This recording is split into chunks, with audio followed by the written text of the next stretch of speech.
Yes, darling. Naligo kami sa Paglitaw Spring Resort. Yes. Yan, dito kami, yes, darling. Ready na pagpasok sa gate.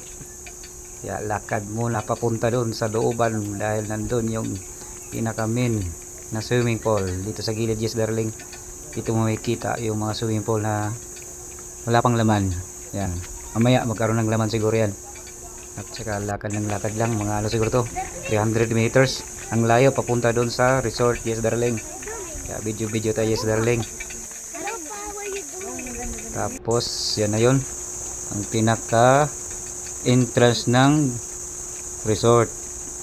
Yung mga swimming pool nandyan na malapit dyan sa may pag-akyat ng hagdan. Kaya waiting muna dito kung saan kami pwesto maghanap ng cottage. At dito kami nakapili kami ng pwesto dito, yes, darling, malapit sa paliguan, yes, darling. Kaya dito mo makikita magandang tanawin, yung mga nililigo. Ayan, kitang kita dyan sa pwesto namin. Kaya pasya na dito sa Paglitaw dahil napakasarap at napakalamig ng tubig dito. Masarap dito mag relax at mag enjoy lang dito lang sa Paglitaw. Kaya ligo na tayo, yes, darling, pasyal na.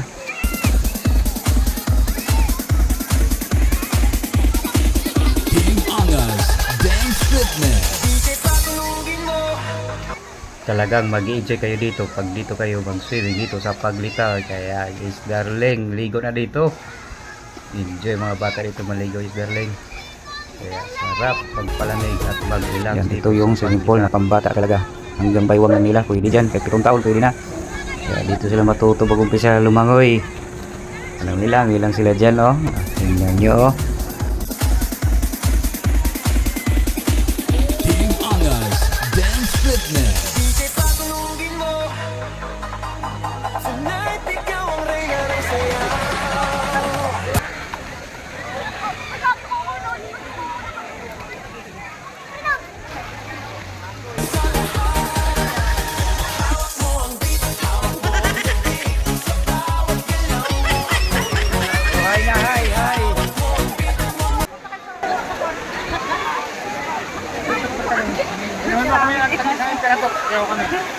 Inumin mo muna kami ng anak. Kaway.